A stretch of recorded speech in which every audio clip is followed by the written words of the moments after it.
जय श्री कृष्ण। आज फागण मासनी सुद पक्षनी चतुर्थी एटले विनायक चतुर्थी छे। आ दिवसे भगवान श्री गणेशनी पूजा करवाथी सुख, समृद्धि, आर्थिक समृद्धि, ज्ञान अने बुद्धिनी प्राप्ति थाय छे। भगवान श्री गणेशनी पूजा पूरी श्रद्धा अने भक्तिथी करवाथी बळ अने बुद्धिनी प्राप्ति थाय छे। दरेक कार्य सिद्ध थाय छे, मननी मनोकामना पूर्ण थाय छे, जीवनमां आवता दरेक अवरोधो दूर थाय छे।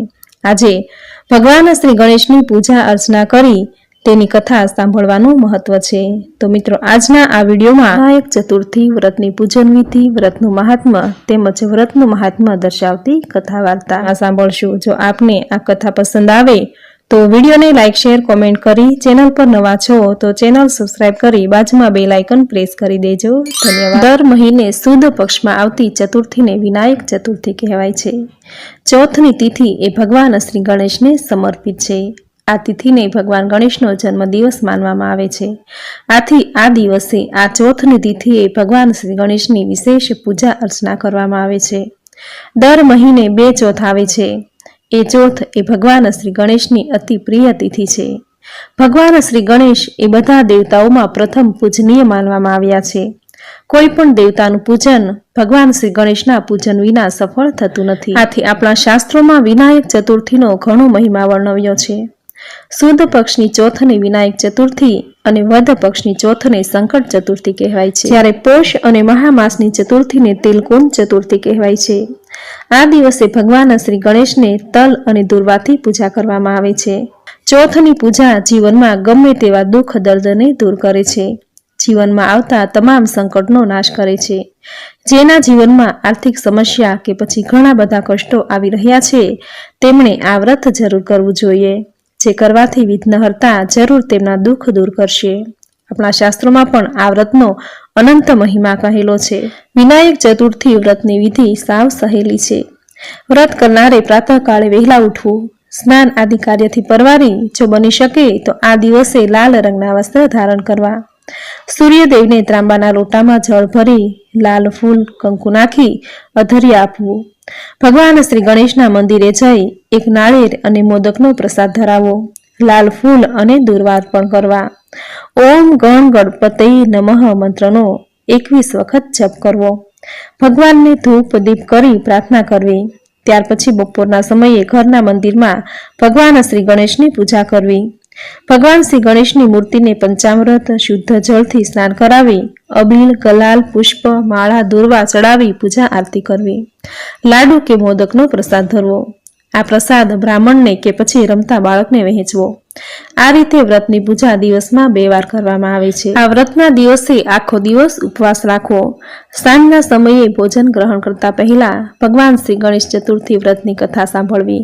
ગણેશ ચાલીસા, સંકટનાશન ગણેશ સ્તોત્ર વગેરેના પાઠ કરવા। ઓમ ગણેશાય નમઃ મંત્રનો જાપ કરીને આ વ્રત પૂર્ણ કરવું। જો શક્ય હોય તો આ દિવસે ભૂખ્યા ગરીબ બાળકોને જમાડવા। જરૂરિયાતમંદને અન્ન વસ્ત્રનું દાન કરવું। આ રીતે યથાશક્તિ દાન પુણ્ય કરવાથી ભગવાન શ્રી ગણેશ અતિ પ્રસન્ન થશે। જો વ્રતની પૂજા કે ઉપવાસ ન કરી શકાય તો માનસી પૂજા કરવી। જેમ કે શ્રી ગણપતિજી આસન પર બિરાજમાન છે, મસ્તક ઉપર મોતી રત્ન જડિત મુગટ ધારણ કરેલ છે, કપાળમાં સિંદૂર મિશ્રિત ત્રિશૂળ અને બાલ ચંદ્ર શોભે છે, 4 હસ્તમાં પાશ, અંકુશ, લાડુ અને અભય મુદ્રા, બાહુઓમાં રત્ન જડિત બાજુબંધ અને કાંડા ઉપર મોજી, મંગલા, કંકણો શોભે છે, ગળામાં મોતીઓની માળા, કાનમાં કિરીટ કુંડળ, વૃક્ષસ્થળ પર સર્પયજ્ઞ પવિત્ર તેમજ ઉદર પર રત્ન જડિત કરદાની છે। આ મનઃચક્ષુમાં ભગવાન શ્રી ગણપતિજીની છબી કે મૂર્તિની કલ્પના ભાવના કરવી। પછી પંચોપચાર, દશોપચાર કે ષોડોપચાર વિધિની જે ક્રિયાઓ તમારા મનમાં કરો તેની ભાવના કલ્પના કરવી। આ રીતે ભગવાન શ્રી ગણેશની માનસિક પૂજા કરવી।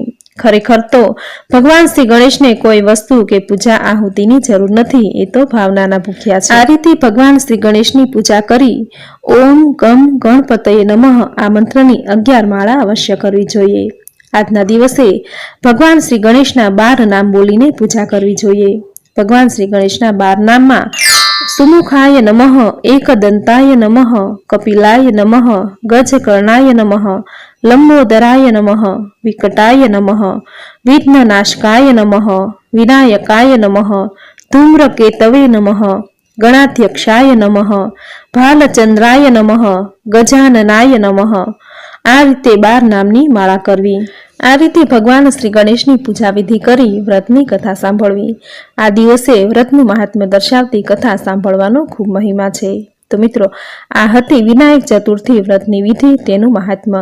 હવે સાંભળશું વ્રતની કથા. બોલો ભગવાન શ્રી ગણેશની જય. તો વિનાયક ચતુર્થી વ્રતની કથા શરૂ કરીએ. આદિદેવ નારાયણ શેષ નાગની સૈયામાં સૂતેલા હતા. ત્યારે તેમની નાભીમાંથી કમળ ઉત્પન્ન થયું. તે પછી આદિદેવે સતગુણ, રજોગુણ અને તમોગુણ આ 3 ગુણના આશ્રયે પોતાના જ 3 સ્વરૂપ પ્રગટ કર્યા. આ સ્વરૂપો તે જ બ્રહ્મા, વિષ્ણુ અને મહેશ. પછી તે દેવતાઓની સાથે તેઓની શક્તિઓ બ્રહ્માણી, વૈષ્ણવી, રુદ્રાણી ઉત્પન્ન થઈ. મહેશની શક્તિ તે રુદ્રાણી અથવા સતી કહેવાયા. ભગવાન આદિદેવ શંકર એ જગતના કલ્યાણ માટે હંમેશા ઉત્તંગ ગિરિમાળાઓમાં, ઘનઘોર તપોવનમાં અથવા સ્મશાનમાં આસન જમાવીને તપસ્યામાં લીન રહેતા. આથી સતી એકલા પોતાની પર્ણકુટીમાં જ રહેતા. એક સમયે ભગવાન શંકર તપસ્યા કરવા જઈ રહ્યા હતા. ત્યારે સતી પાર્વતીજીએ પૂછ્યું, હે નાથ, તમે તો સતત વર્ષોના વર્ષો તપસ્યા કરો છો, ત્યારે મારે એકલા રહેવામાં અતિશય મુશ્કેલી પડે છે. આથી ભગવાન શંકરે કહ્યું, હે દેવી, હું તમને વરદાન આપું છું કે તમારા જમણા અંગમાંથી મેલ કાઢી મારું સ્મરણ કરવાથી પુત્ર ઉત્પન્ન થશે. મારા ડાબા અંગમાંથી તેમ કરવાથી પુત્રી ઉત્પન્ન થશે. સતીને આ પ્રમાણે વરદાન આપીને ભગવાન શંકર તપસ્યા કરવા ચાલી નીકળ્યા. એક વખત સતીને સ્નાન કરવાની ઈચ્છા થઈ. આ વખતે અચાનક કોઈ આવી ચઢે તો શું થાય? આવો વિચાર આવતા તેમને ભગવાનનું વરદાન યાદ આવ્યું. સતીએ તરત જ પોતાના જમણા અંગમાંથી અને ડાબા અંગમાંથી મેલ કાઢીને 2 પૂતળા બનાવ્યા. ભગવાન શંકરનું સ્મરણ કરતા જ પૂતળા સજીવન થયા. તેમાં 1 પુત્ર અને 1 પુત્રી હતા. પુત્રીનું નામ વિનાયક રાખ્યું અને પુત્રીનું નામ ઉષા રાખ્યું. સતી બંને બાળકોને બાળના આગળ બેસાડી સ્નાન કરવા પૂર્ણકુટીમાં ગયા. આ વખતે નારદજી તેમને ઘરે આવ્યા. તેઓ ત્યાંથી પસાર થતા હતા એટલે વિચાર્યું કે ભગવાન શંકર તો કોઈક સ્થળે તપસ્યામાં બેઠા હશે, પણ માતા સતીના દર્શન કરતો જાઓ. તેમણે બાળને 2 બાળકોને જોયા. નારદજીએ બાળકોને પૂછ્યું કે તમે કોણ છો, અહીં કેમ બેઠા છો? આથી બાળકોએ જવાબ આપ્યો કે હે મુનિરાજ, અમે સતીમાના સંતાનો છીએ. માતાજી અંદર સ્નાન કરે છે, જેથી અમે અહીં બેઠા છીએ. બાળકોનો આ ઉત્તર સાંભળી નારદજી વિચારમાં પડી ગયા. તેમને થયું કે ભગવાન શંકર તો તપસ્યા કરે છે, તો પછી આ બાળકો સતીને કેવી રીતે થયા?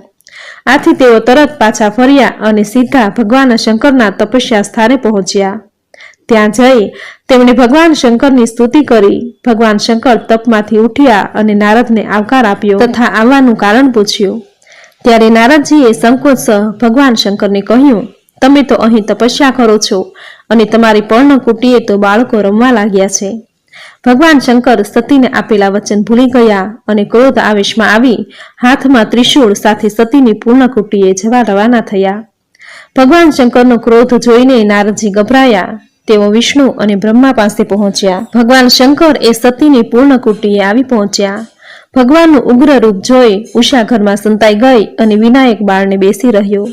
ભગવાન શંકરે ક્રોધ આવેશમાં વિનાયક સામે ત્રિશૂળ છોડ્યું અને બાળકનું ડોકું છેદી નાખ્યું. બરાબર તે જ વખતે સતી કુટીરમાંથી બહાર આવ્યા. આ તરફ નારદજીના કહેવાથી બ્રહ્મા તથા વિષ્ણુ પણ ત્યાં આવી પહોંચ્યા. કારણ તેઓએ ધ્યાન કરીને જોયું કે ભગવાન શંકરે તો સતીને વરદાન આપ્યું છે, પણ તે ભૂલી ગયા છે. આથી મોટો અનર્થ થશે. વિષ્ણુએ ભગવાન શંકરને તેમના વરદાનની યાદ તાજી કરવા શાંત પાડ્યા. પુત્રની હત્યા થવાથી સતી ખિન્ન અને દુઃખી થયા. આ સમયે બ્રહ્માજીએ ભગવાન શંકરને કહ્યું, હે દેવ, જલ્દી જાઓ અને માર્ગમાં જે પ્રથમ મળે તેનું મસ્તક કાપી લાવો. હું બાળકને સજીવન કરી દઈશ. બ્રહ્માજીની સૂચના મુજબ ભગવાન શંકર દોડ્યા અને રસ્તામાં પ્રથમ હાથી મળતા તેમણે ત્રિશૂળથી તેનું મસ્તક છેદીને લાવ્યા. બ્રહ્માજીએ બાળકના ધડ ઉપર આ મસ્તક મૂકી તેને સજીવન કર્યો. બાળક સજીવન થયો, પરંતુ તેનું આવું કદુપ શરીર જોઈ સતી કલ્પાંત કરવા લાગ્યા. આ જોઈ બ્રહ્માજીએ કહ્યું, સતી, શોક કરવાની જરૂર નથી. અમે 3 દેવો તમારા પુત્રને વરદાન આપીએ છીએ કે દરેક કાર્યમાં કોઈ પણ દેવના પૂજન પહેલા તમારા આ પુત્રનું પૂજન પ્રથમ થશે. તેમનું પૂજન કરનારના કાર્યમાં કોઈ વિઘ્ન આવશે નહીં. એક પૌરાણિક કથામાં એવું કહેવાયું છે કે દેવોની સભામાં ચંદ્રદેવે ભગવાન શ્રી ગણેશના સ્વરૂપની મશ્કરી કરી હતી. આથી ગણેશજીએ ચંદ્રને ક્ષય થવાનો શ્રાપ આપ્યો હતો. પરંતુ ચંદ્રની પ્રાર્થનાથી ગણેશજી પ્રસન્ન થયા અને વરદાન આપ્યું કે ચોથના દિવસે જે આપની પૂજા કરશે તેના પર હું પ્રસન્ન બનીશ. આથી સુદ પક્ષમાં આવતી ચતુર્થીને વિનાયક ચતુર્થી અને વદ પક્ષમાં આવતી ચતુર્થીને સંકટ ચતુર્થી કહેવાય છે. આ બંને ચતુર્થીમાં ભગવાન શ્રી ગણેશની સાથે ચંદ્રદેવની પણ પૂજા કરવાનું વિધાન છે. ભગવાન શ્રી ગણેશનું વ્રત પૂજન કરવાથી મનની શાંતિ, રિદ્ધિ સિદ્ધિ અને સફળતા પ્રાપ્ત થાય છે.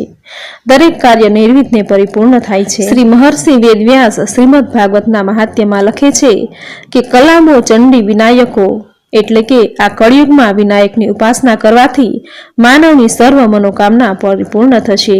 તેમના દરેક કાર્યમાં સિદ્ધિ સફળતા હાંસલ થશે. પોષ માસની શુક્લ પક્ષમાં આવતી વિનાયક ચતુર્થી વ્રતની કથા સંપૂર્ણ. બોલો ભગવાન શ્રી ગણેશની જય. હે વિઘ્ન વિનાયક, તમે જેવા ભગવાન શ્રી ગણેશને ફળ્યા, માતા પાર્વતીને ફળ્યા, તમારું વ્રત કરનાર ચંદ્રદેવને ફળ્યા, તેવું જ તમારું આ વ્રત કરનારને, વ્રતની કથા વાંચનારને, સાંભળનારને, કહેનારને સૌને ફળજો. સૌની ઈચ્છા પૂર્ણ કરજો. સૌનું કલ્યાણ કરજો.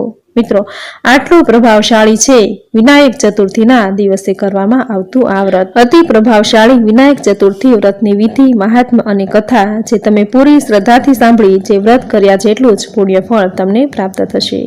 તો મિત્રો, આજના આ વિડીયોમાં વિનાયક ચતુર્થી વ્રતની કથા સાંભળવી આપને જરૂર ગમી હશે. તો વિડીયોને લાઈક કરી કોમેન્ટમાં જય શ્રી ગણેશ જરૂર લખજો. ચેનલ સબસ્ક્રાઇબ કરી બાજુમાં બેલ આઇકન જરૂર પ્રેસ કરજો. આવી જ નવી ધાર્મિક માહિતી, નવી ધાર્મિક કથા સાથે ફરી મળીશું. ત્યાં સુધી આપ સૌને મારા જય શ્રી કૃષ્ણ.